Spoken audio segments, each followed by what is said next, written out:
not get the concept?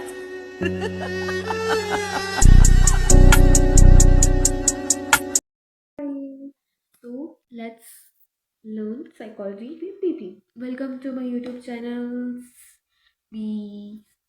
So अभी just yesterday की बात है. I was searching my okay, I'm searching for a best YouTube channels for psychology students, and only एक ही YouTube channel है, that is a psychopathology, and no doubt that's the best channel for us. But उधर भी ना वही चीज़ होती है कि उधर ना तुमको बायोसाइकोलॉजी नहीं पढ़ाई जाती. You have to go for a paid batch.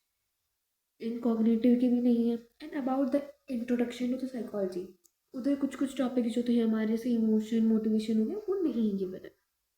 So I thought why don't I make my own, so I can help the DU, regular soul or IGNU students to go for that. So why not, let's start. A few moments later. Go for our biopsychology. तो सबसे पहले biopsychology होता क्या है, हम सबसे पहले वो चीज़ पढ़ेंगे. I am thinking of to choose biopsychology first because बहुत सारे हमारे फेलो मेट्स हैं जिनको बायोसाइकोलॉजी ना बहुत बेकार लगती है. टू बी ऑनेस्ट मेरे को भी बहुत बेकार लगती थी, सच में बहुत बेकार लगती थी मेरे को भी, until unless I found easy notes. ठीक है, तो and the first thing I will provide the notes in the description box. तो पहले आप डिस्क्रिप्शन बॉक्स से नोट्स देखिए, उन नोट्स को बनाइए, देन आप इधर आइए एंड देन वीडियो चालू करो और देन अपने नोट्स को साथ में रखो. नोट्स साथ में रखो, देन वीडियो ऑन करो, देन समझते रहो वीडियो को भी और नोट्स को भी देखते रहो. क्रॉस चेक करते रहो कि ठीक है भाई जो बताया है वो समझ आया है नोट्स से कि नहीं. देन अगर नोट्स से नहीं समझ आया देन कुछ कुछ ऐसे हो गया ठीक है, अगर नोट्स में नहीं आ रहा कुछ समझ, जैसे थोड़ा टफ लग रही लैंग्वेज, तो प्लीज़ वो चीज़ समझ के अपनी लैंग्वेज में वो चीज़ बना लो एंड देन प्लीज़ वो लिख लो. तो नोट्स इतने इजी लैंग्वेज में है कि कोई भी आराम से 2 दिन की अंदर में ना बायोसाइकोलॉजी आराम से निपटा सकते हैं दे वॉन्ट. इधर ना सारे इंपॉर्टेंट टॉपिक्स किए गए आपके लिए, ताकि पता है कि कितने बच्चे सिर्फ मज़े मारने के लिए तो जाते हैं, चाहे वो DU के हो, DU रेगुलर के हो, या तो सोल के हो, या तो इग्नू के हो. कोई इतना मेहरबान तो है ही नहीं कि भाई 365 डेज होते, 365 डेज तो 365 डेज पढ़ता ही रहे. नहीं, कुछ लोग तो ऐसे होते कि पेपर से एक दिन पहले पढ़ते. I know. So let's go. सबसे पहले what is biopsychology. So what do you mean by the term biopsychology? So biopsychology is the scientific study of the biology of behavior. Some people refers this term as a biopsychology, like not the biopsychology, like it's a psychobiology. They refers themselves as a psychobiology. Like it's not the psychological approach to the biology. It is the biological approach to psychology. This must be a biopsychology. So it will be a biggest correction on the who said कि ठीक है भाई, it's a same but it's not. We are given the biological approach to psychology. Then psychology is the scientific study of behavior, like scientific study of all the overt activities. What do you mean by the overt activities? Overt और overt हमने activities का ना बहुत बार सुना है. Overt और covert activities मतलब हमारी इंटरनल और एक्सटर्नल एक्टिविटीज जो हम चीज़ें दिखा सकते हैं बाहर, और हमारे अंदर जो चल रही चीज़ है वो, डिप्रेशन होगा, हमारा मूड बेकार है, वो चीज़ें कोई देख ही नहीं सकता, बट हमारा फेस की जो एक्सप्रेशन है वो देख सकता है.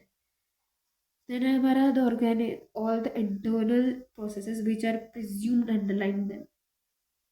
हमारी इंटरनल एक्टिविटीज़ लाइक हमारे सोचना, हमारी लर्निंग होगी, हमारी प्रॉब्लम सॉल्विंग होगी, हमारा डिसीजन हो गया, वो सब चीज़ें आती हैं हमारी इसके अंदर, इंटरनल एक्टिविटीज़ के अंदर. When a biopsychology is concerned with the understanding of brain and nervous system. Of course ये बात बायोसाइकोलॉजी का हमारा मेन कंसर्न ही हमारा ब्रेन और नर्वस सिस्टम से होगा. देन फिर वही चीज़ें बताई गई कि फैक्टर कंट्रीब्यूट करता है treatment to the psychological disorders.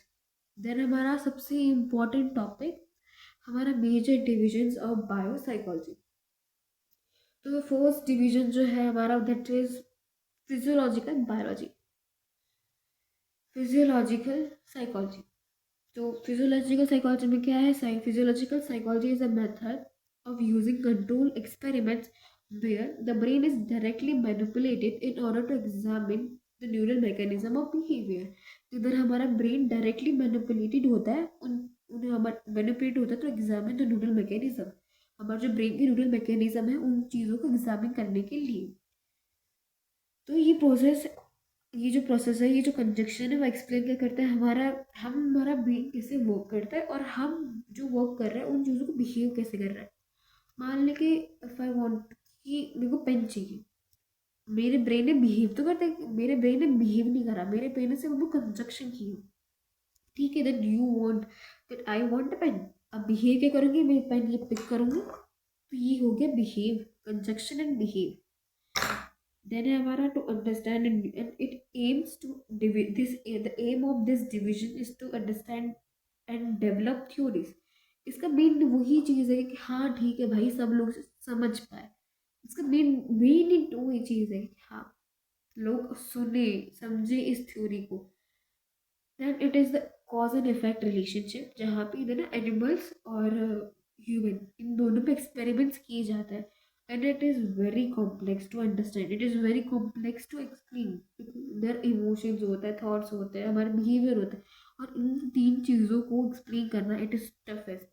हम नहीं बता सकते कि भाई अगर इमोशन ये वाला इमोशन ये अभी फील कर रहा है, you can never know. Then हमारा है साइकोफार्माकोलॉजी। अब साइकोफार्माकोलॉजी के नाम से पता चल रहा है कि it is all about pharma. Pharma मतलब हमारे ड्रग्स से रिलेटेड जितनी भी चीज़ें होती हैं, तो इधर it looks at how drugs control our neural activity and behaviour. It examine the role of drugs, how drugs influence and manipulating individuals behaviour. हमने कितनी बार देखा है कि लोग पार्टी में ड्रग्स लेते हैं, राइट? मतलब हम गए तो नहीं फिलहाल, but still we have we have saw many times in movie, many times in serial, many times in dramas, any kind of like real or any, तो हम देखा कि ठीक है भाई, they consuming drugs and they feel something high on them. क्यों? वो directly manipulate कर रहा है हमारे न्यूरल मैकेनिज्म को कि नहीं यार वो ऐसे नहीं, वी आर एंजॉइंग, हमें बॉडी में मज़ा आ रहा है, बट अब ऐसा नहीं होता। जिस टाइम पे हमें ड्रग्स मिलना बंद हो गया ना, यू विल फील एंशियस, यार मेरे को अच्छा नहीं लग रहा है, यार मेरे को बिल्कुल मेरे से सांस घुट रही है। They will feel very like नहीं मेरे को चाहिए चाहिए चाहिए, इनको इतना मैनिपुलेट हो चुका होता है उनका माइंड। दो ड्रग्स इतनी लाइक, ड्रग्स जो होता है ना वो हेल्प भी करता है। हर एक चीज़ के कॉन्स होते हैं तो प्रॉन्स भी होते हैं, तो इसका सबसे बड़ा प्रॉन्स है कि ये जो अल्जाइमर पेशेंट्स होता है, जो इनकी मेमोरी लॉस टाइप वाले पेशेंट्स होते हैं, उनको ठीक करने के लिए हम ये ड्रग्स देते हैं। और इस ड्रग का नाम है एसीटोसाइक्लोइन, ACETLCHLOIND, एसीटोक्लाइन। इससे हमारी जो इंक्रीज होती है, एसीटोक्लाइन इंक्रीज होती है ताकि जो हमारा मेमोरी लॉस है वो थोड़ा कम हो सके। दो तो उन चीज़ों के लिए मेडिकेशन भी कर सकते हो to prevent memory loss. And ageing के साथ यार मेमोरी लॉस तो बहुत नॉर्मल चीज़ है, पता नहीं सब क्यों ही करवाते हैं, क्यों ये ड्रग लेते हैं, but I think it's a wastage. फालतू में तुम ये लोगे, ड्रग लोगे, एंड ड्रग का ना बहुत ख़राब साइड इफ़ेक्ट भी है। साइड इफ़ेक्ट क्या है कि तुम्हारे ब्रेन को डैमेज कर सकता है। So it is very hazardous यार, so don't, please don't go for this. Then हमारा न्यूरोसाइकोलॉजी। न्यूरोसाइकोलॉजी क्या है? It is a next division of neuropsychology is enable us to focus how brain damage can affect human psyche. You know, एक theory थी Phoenix gauge की, अगर किसी ने नाम सुना होगा तो ना फीनिक्स गेज एक बंदा था, ही वाज आल्सो पीनियन, ठीक है? तो वो बंदा ना एक कंस्ट्रक्शन साइट पे काम कर रहा होगा। तो कंस्ट्रक्शन साइट पे जब वो बंदा काम कर रहा था, उधर ना उसके ब्रेन पे से रॉड गिरी, तो it was होल के ठीक इधर से गई और इधर पूरी बाहर निकली, पूरी दिमाग के अंदर से गई है डार, बीचों बीच। फिर उसकी ना इंटरनेट पे बहुत सारी फोटोज भी होंगी, एक बार सर्च करना पीनियस केज की। तो उधर ना डॉक्टर ने एग्जामिन किया, कुछ कुछ होता तो वो उधर ही मर जाते, तो बट वो बंदा मरा नहीं, वो बंदा जिंदा ही था। बट उधर ना बहुत अजीब चीज़ हुई कि उनकी जो नियर जो भी उनके लोग आसपास रहते थे, तो उन्होंने उनके बिलव्ड वंस ने बताया कि he was a really nice guy, वो बड़ा प्यारा बंदा था, सबसे अच्छे से बात करता था। बट जब जब वो कॉमा से निकले, जब उनका वो हो गया सर्जरी, तब उन्होंने देखा कि उनकी जो बात करने का स्टाइल है, जो उनकी जो एस्थेटिक है that he wears, is totally different from the, is totally different. अब वो जितने जितने वो स्वीट थे, अब उतने ही वो रूड हो गए। उनके पूरा एकदम ऑरा ही डिफरेंट हो गया। तो उन्हें बताया गया कि हाँ, जो एक चीज़ होती है, मतलब हमारा इन्फ्लुएंस कितनी जल्दी होता है, हमारे जो न्यूरॉन्स है वो कितनी जल्दी इफेक्ट करते हैं चीज़ों को। वो हमारी पूरी पर्सनैलिटी को ही चेंज कर सकता है वो। देन है हमारा कॉग्निटिव न्यूरो साइंस। अब कॉग्निटिव न्यूरो साइंस से पता चलता है कि ठीक है, जहाँ पे हमारे कॉग्निशन प्रोसेसेस है तो उधर वो यूज़ हो रही है। उनकी एडवांटेजेस बताए गए। इमेजरी टेक्निक्स होती है हमारी। इमेजरी टेक्निक्स मतलब कोई चीज़ को इमेजिन करके चलना। Manifestation is also a type of imagine technique. तभी बोलते हैं कि ठीक है, go for the positive things, go for make vision boards and all the things, ठीक है, वो इसे तभी बोलते हैं। देन है हमारा साइकोफिजियोलॉजिकल। साइकोफिजियोलॉजी। अब साइकोफिजियोलॉजिकल में क्या है, साइकोफिजियोलॉजी में क्या है, हमारी जितनी भी फिजिकल एक्टिविटी है उनको कनेक्ट करना हमारे मेंटल प्रोसेसेस है, हमारे मेंटल मेथड्स है। तो बेसिकली वही चीज़ें इधर आ जाती हैं। देन हमारा है एक कॉग्निटिव न्यूरोसाइंस। अब कॉग्निटिव न्यूरोसाइंस में क्या है हमारा, बेसिकली कॉग्निटिव न्यूरोसाइंस में ना उधर बताया गया कि सिर्फ हमारे उधर बायोलॉजिस्ट है, वो बायोलॉजिस्ट मेन हमारा न्यूरल मैकेनिज्म पे वर्क ऑन करते थे। They are the researchers, they mainly work on the neural mechanism, not only on human, they do research on animals. उन्होंने वो टाइप ऐसे रिसर्चर्स होते हैं जो ह्यूमंस पे नहीं, एनिमल पे रिसर्च करते हैं। वो ऐसे रिसर्च करते हैं लाइक एनिमल्स के स्पीसीज पे रिसर्च करते हैं, एनिमल्स के इवोल्यूशनरी पे रिसर्च करते हैं। वो कंपेयर करते हैं वो सारी चीज़ें लेबोरेटरी, बट एथिकल वो रिसर्च होती है वो, ठीक है। देन है हमारा हमारे टाइप्स ऑफ रिसर्चेस। सबसे पहला हमारा है प्योर एंड अप्लाइड रिसर्च। तो प्योर में क्या होता है, लाइक प्योर में pure psychological bio psychological research में होता है कि ठीक है भाई, कोई बंदा ना ऐसे ही अपनी क्यूरियोसिटी के लिए कर रहा है, उनको कोई सोसाइटी को कुछ भी सर्व नहीं करता, ठीक है, तो वो होती है हमारी प्योर। अप्लाइड में क्या होता है, अप्लाइड में किसी को ना सोसाइटी को सर्व करना होता है, किसी को इतना ह्यूमन काइंड बेनिफिट नहीं मिलता, उनको बेनिफिट लाना होता है ताकि सोसाइटी में वो चीज़ें आए, सोसाइटी में अवेयरनेस क्रिएट हो। देन हमारा फर्स्ट इसके अंदर है experiments. What do you mean by the experiments? Biopsychology. अब एक्सपेरिमेंट्स क्या है, experiment is use to scientist to investigate cause and effect relationship.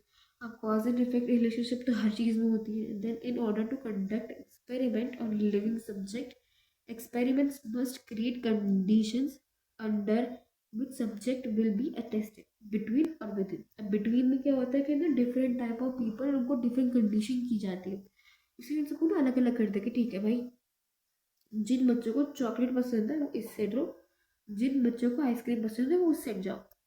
फिर उनके हिसाब से दे डू जज, they do compare the result, but in with in उधर तक ओनली साइको ओनली आइसक्रीम वाला रहो, पर वो आइसक्रीम के वालों के अंदर वो कंपेयर करते रिजल्ट, उनकी कंडीशंस पे रिजल्ट कंपेयर करते उधर। फिर वही चीज़ है कि ठीक है भाई, कंट्रोल्ड और लाइक इंडिपेंडेंट और डिपेंडेंट वेरिएबल। अब डिपेंडेंट वेरिएबल ना अपोजिट होता है हमारे, जो हम बोलते हैं कि डिपेंडेंट मतलब ठीक है तो किसी पे डिपेंडेंट हो रही है, नहीं। इधर डिपेंडेंट वेरिएबल एक ऐसा वेरिएबल होता है जो मैनिपुलेट नहीं होता, बट जो हमारा इंडिपेंडेंट वेरिएबल होता है वो मैनिपुलेट हो जाता है, इजीली मैनिपुलेट हो जाता है वो, बट वो नहीं होता। अब क्वेशीज एक्सपेरिमेंटल स्टडी। अब क्वेशी एक्सपेरिमेंटल स्टडी भी बहुत सिमिलर है हमारी ये एक्सपेरिमेंटल स्टडीज़ पे। एक्सपेरिमेंटल स्टडी में ना अगर कुत्ते बिल्ली पे भी हो जाती थी, एनिमल्स पे, ह्यूमंस पे तो हो जाती थी, बट क्वेशी दोनों सिमिलर है, बट फ़र्क सिर्फ इतना है कि ये सिर्फ और सिर्फ ह्यूमन काइंड में होती थी। यानी वही चीज़ थी कि हाँ, ह्यूमन को असाइन किया जाता था, सब्जेक्ट असाइन किए जाते थे कि हाँ you have to go for this and ये वो, बट इनके जो सब्जेक्ट जो थे वो जो इन्वॉल्व थी उनके वो रियल लाइफ टास्क पे बेस्ड होती थी। और इनकी सबसे मेन जो डिसएडवांटेजेस ये वो था क्योंकि ना एकदम रेंडमली ग्रुप सेलेक्ट नहीं किए गए कि अच्छा अच्छा ठीक है, पिंकी है तू आ जा राजा तू आ जा चिंटू तू आ जा, ऐसा नहीं होता था, ठीक है। तो दे हैव टू पर्टिकुलरली, ठीक है, अगर तेरे को डिसऑर्डर है तो तू आ। डिसऑर्डर में भी बहुत वो चीज़ें इससे पर्टिकुलरली देखी जाती थी, एकदम से कोई बंदा ऐसे नहीं होता। कोई बंदा एक्टिंग के लिए गया तो चॉइस करने के लिए बोला कि नहीं इसकी एक्टिंग अच्छी है, you have to come for that, बस फ़र्क इधर उतना होता है कि वो खुद ऑडिशन ऑडिशन ऑडिशन वाला ही टाइप का होता है। बट इधर वो लोग ऐसे खुद देखते हैं कि नहीं हमको ये चाहिए, हमको वो चाहिए, वो देखते हैं खुद। उनके भी अलग प्रोसेसेस होते हैं। तो इसका सबसे मेन लिमिटेशन होता है क्योंकि भाई बहुत सारे लोग होते हैं, बहुत सारी फंडिंग होती है, तो उनको ना कंट्रोल करना it will be little difficult, a little task for them. Then है हमारा केस स्टडी। अब case study is also but comprehensive. तुमको एक पूरा डाटा दे दिया जाता है, तुमको एक पूरा दे दिया जाता है कि ठीक है भाई, किसी की पर्सनल डाटा दे दी जाती है टू फाइंड आउट कि ठीक है भाई तुम इसके ऊपर अब स्टडी करो बेसिकली। एंड वही चीज़ होती है कि इसमें ना representative of other case in same disorder तो होता है वो। देन हमारा है को रिलेशन स्टडीज। अब को रिलेशन स्टडीज हमारा, देखो वो एक रिलेशनशिप करता है, दो वेरिएबल के बीच की रिलेशनशिप होता है in terms of strength and direction. और ये इन्वेस्टिगेट करता है, एक डिग्री इन्वेस्टिगेट करता है पर्टिकुलर। वो जो डिग्री है वो कौन सी है? फिजियोबायोलॉजिकल मेजर्स या behavioural measures. Physiological measure and a biological measure, ये दोनों डिग्रीज हैं। तो इनमें मेन वही क्या है कि एमिग्डाला। एमिग्डाला बेसिकली हमारा, हमारे जितने इमोशंस है, हम जेलसी फील कर रहे हैं, हम हैप्पी फील कर रहे हैं, हम मोटिवेटेड फील कर रहे हैं, एनी काइंड ऑफ फीलिंग जो हमारी है वो हमारे एमिग्डाला पे स्टोर होती है। तो वही बताया गया कि वो हमारे कैसे रिलेटेड है, हमारे हमारी एमिग्डाला हमारे इमोशंस से। तो ऐसे कोई दो जो पेयर अप वो चीज़ है। जैसे एम में हमारे से फ्रंटल कोड है, फ्रंटल कोड के अंदर कौन सी मेन चीज़ें आती है, कमेंट करना। एंड जो मान लें कि हमारा हाइपोथैलेमस है, हाइपोथैलेमस में हमारे बेसिक नीड्स होंगी, हमारे हंगर होगी, वो हाइपोथैलेमस को हंगर से हम क्रिएट कर रहे हैं। तो उन चीज़ों को कोरिलेशन स्टडीज को हम बना रहे हैं। ठीक है, उन चीज़ों को हम दोनों पर स्टडी कर रहे हैं जो आपस में एकदम कनेक्टेड है। तो उन चीज़ों को हम बोलेंगे कि ठीक है, they are already an activity, also they are already correlated with the experiences. तो बेसिकली ये था हमारा चैप्टर नंबर 1। तो चैप्टर नंबर 1 में एक बार आप प्लीज़ एप्लीकेशंस ऑफ बायोसाइकोलॉजी कर लेना। मतलब जो एवरीडे डे लाइफ आई थी, जो लास्ट पेज है हमारा चैप्टर का, वो प्लीज़ एक बार कर लेना। वो पेपर में आ सकता है topic, but it's for it, इतना भी करके जाओगे पेपर में पास आराम से हो जाओगे। तो डोंट वरी, प्लीज़ अपने एक बार नोट्स गो थ्रू कर लेना, एक बार अपनी बुक भी गो थ्रू कर लेना। अगर कुछ समझ में ना आए please do comment, please do ask, ठीक है।